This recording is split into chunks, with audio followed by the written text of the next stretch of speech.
बैक्सन George और मैं student है। सर एक्चुअली ये रिलीजन होना ही नहीं चाहिए मेरे ख्याल से। तो या तो बहुत सारा वॉर होता है, आपने बोला ब्रदरहुड होता है, तो एक्चुअली ये रिलीजन नहीं रहेगा तो ये ब्रदरहुड डेफिनेटली रहेगा, ह्यूमैनिटी रहेगा, नहीं तो वॉर भी नहीं रहेगा। तो रिलीजन होना ही नहीं चाहिए कॉन्सेप्ट। रिलीजन क्यों होता है, क्या आप हेल्प करेंगे उसके? भाई साहब का सवाल है कि रिलीजन होना ही नहीं चाहिए, ये मजहब होना ही नहीं चाहिए। ये मजहब की वजह से वॉर होता है, झगड़ा होता है। आप कहते भाईचारा बढ़ता है, वॉर होता है। सिर्फ ह्यूमैनिटी होना चाहिए। भाई साहब नाम के बैक्सन जॉर्ज। कौन से माइक्रोफोन पे हाथ ऊपर करेंगे? जॉर्ज बोलिए सर। नीचे वाले माइक्रोफोन। जॉर्ज भाई साहब से पूछूंगा, ये कहते कि मजहब होने की वजह से लड़ाई हो रही। भाई साहब क्या मैं आपसे लड़ रहा हूँ? भाई साहब क्या मैं आपसे झगड़ रहा हूँ? हाँ क्या नहीं? नहीं सर। आप समझते मैं मजहबी हूँ? हाँ सर। हूँ ना? तो मैं क्या आपसे लड़ रहा हूँ? जो सही मजहब को जानता है, सच्चा मुसलमान है, वो आम तौर पे झगड़ा नहीं करेगा। क्योंकि कुरान मजीद की आयत है, सूरह मायदा की सूरा नंबर 5 आयत नंबर 32 में लिखा है कि अगर कोई भी मुसलमान, चाहे मुस्लिम हो या गैर मुस्लिम हो, अगर किसी का कत्ल करता है, चाहे मुस्लिम या गैर मुस्लिम का, बिना कोई वजह के, कत्ल के बदले कत्ल, या अगर उसने इस जमीन पे if he has caused corruption in the land, इन दो वजह के अलावा अगर कोई इंसान दूसरे इंसान का कत्ल करता है, गोया के ऐसे है कि सारे इंसानियत का कत्ल कर रहा है। मैं आपको एक मिसाल दूंगा। जब मैंने लेक्चर दिया था टेररिज्म मुस्लिम मोनोपोली, तो अक्सर जैसा हमारा सेशन होता है कि गैर मुस्लिम को पहले चांस दिया जाता है, तो जब मैं कह रहा था इस्लाम के बारे में, इस्लाम की क्या राय है दहशतगर्दी के बारे में, जिहाद के बारे में, तकरीर के दौरान मैं मिसाल दे रहा था कि मुसलमान टेररिस्ट नहीं होते अक्सर, और इस्लाम मजहब टेररिज्म के खिलाफ है, दहशत के खिलाफ है। सवाल जवाब के मौके पे एक हिंदू ने मुझसे सवाल पूछा कि जाकिर भाई, जो गुजरात में हुआ, जो मुसलमानों के साथ जो गलत हुआ, जो मुसलमान औरत के साथ बलात्कार हुआ, अगर मैं होता तो मैं भी हिंदुओं को यहाँ चुन चुन के मारता था। तो जो मुसलमान हिंदू को, अगर ट्रेन ब्लास्ट में कोई हिंदू मरा और मुसलमान ने किया, तो मेरे नजदीक सही है, ये हिंदू मुझसे कह रहा है। ये मेरा जज्बा भी, अगर कोई मेरी बहन का बलात्कार करे तो मेरा जज्बा भी जागेगा और मैं बम्बई में हिंदू का कत्ल करूंगा।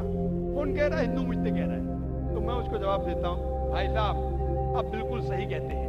आम इंसान यही सोचेगा, आम इंसान यही सोचेगा, और आप आम इंसान जैसे सोच रहे हैं, और सब पब्लिक में तालियां बज रही थी। लेकिन मैं आम इंसान नहीं हूं, मैं मुसलमान हूं। मेरा मजहब, मेरा रब मुझे इजाजत नहीं देता है, अगर कोई हिंदू ने किसी मुसलमान का कत्ल किया है या कोई औरत का बलात्कार किया है, मैं वही मजहब के इंसान बंबई में उसका कत्ल नहीं कर सकता हूं, ये इजाजत ही नहीं है। अगर मैं शायद मुसलमान नहीं होता तो मैं कहता था हाँ वो हिंदू से आप सही कह रहे हैं। मेरा मजहब मुझे इजाजत देता ही नहीं, ये आपकी इंसानियत है जो कह रही है। मुसलमान होने के लिए इंसान होना फर्ज है, लेकिन इस्लाम इंसानियत से ऊंचा है।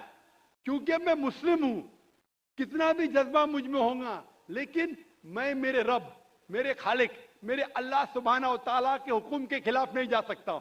जो शख्स ने कोई मुस्लिम औरत का बलात्कार किया, उसको पकड़ो और उसको पुलिस के हवाले करो, पकड़ के सजा दो, लेकिन दूसरे इंसान को वही मजहब के अगर मैं कत्ल करूंगा, ये बिल्कुल खिलाफ है। आप सोचिए, हिंदू के रिश्तेदार सोचने लगेंगे ना, ये कैसा मुसलमान, कैसा इस्लाम मजहब है। मैं, मेरे भाई ने क्या गलती किया था कि उसका कत्ल हुआ? मजहब नहीं सिखाता आपस में बैर रखना। हिंदी है, वतन है, हिंदुस्तान हमारा। आप जो कह रहे इंसानियत का सबक जो कह रहे हैं आप, इंसानियत अच्छी चीज है, लेकिन इस्लाम इंसानियत से ऊपर है। इस्लाम इंसानियत से और ऊंचा है। और जब आप मजहब सीखेंगे तो कई चीज जो इंसान जज्बे से करता है, जो गलत है, अगर आप सच्चे मजहबी है तो ये गलत नहीं कहेंगे, ये गलत काम कभी भी नहीं कहेंगे। जो लोग मजहब के नाम पे गलत काम करते हैं, उनको दोषी ठहराइए, मैं आपके साथ हूं।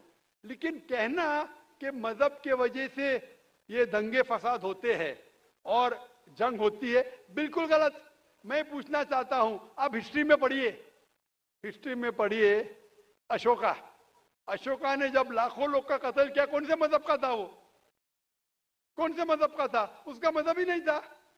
जितने लोग अक्सर कत्ल करते वो नाम के लिए होंगे, क्रिश्चियन या बुद्धिस्ट या कोई मुस्लिम होगा, लेकिन वो मजहब को फॉलो ही नहीं करते। आप तारीख में देखिए, आप तारीख अगर देखेंगे, मैं पूछना चाहता हूं कि जितने कत्ल आज हो रहे हैं, जितने कत्ल आप देखते हैं कि ये कत्ल क्यों हो रहे? अमेरिका अफगानिस्तान पे हमला क्यों किया? क्यों किया? मजहब के लिए। क्यों किया? दुनिया जानती है, ओपन सीक्रेट, तेल के लिए। इराक में घुसी क्यों? मजहब के लिए। करोड़ों का कत्ल किया, क्यों किया? मजहब के लिए। मजहब के नाम पे मुसलमानों को बदनाम किया जा रहा है। ये मजहब ही है। अगर सच्चा मजहब है, सही मजहब है, तो कभी भी नहीं सिखाता कि इंसानों में झगड़ा करना। अगर वो कुछ गलत काम कर रहा है, अगर गलत काम कर रहा है, जो शख्स गलती कर रहा है उसे पकड़ो, उसको सजा दो, मैं बिल्कुल उनके साथ हूं। लेकिन आम इंसानों में झगड़ा करना, फसाद पैदा करना, इस्लाम कभी भी नहीं सिखाता। ये इस्लामी मजहब है। इसीलिए इस कॉन्फ्रेंस का उन्वान है Islam the solution to humanity, इस्लाम इंसानियत का हल। तो जो भी मुश्किलात इंसानियत में हैं आज की तारीख में, इसका हल सिर्फ इस्लाम में ही मिलेगा। आप मुझे बताओ, कुरान की कौन सी आयत कहती है कि बिना वजह किसी इंसान का कत्ल करना चाहिए? आप कुरान का हवाला दो, मैं आपकी बात को मान लूंगा। आप सिर्फ मीडिया के जरिए जो मीडिया गलतफहमी फैला रही है इस्लाम के खिलाफ, उसकी बुनियाद पे कहने लगेंगे कि मजहब के वजह से ये दंगे फसाद होते हैं या मजहब के वजह से लोग कत्ल करें एक दूसरे का। ये बिल्कुल बेबुनियाद है। मैं पूछूंगा, कुल हाथु बुरहानुकुम इन कुंतुम सादिकीन, आप अपना सबूत पेश करो अगर आप सच्चे हो। Hope the answer the question.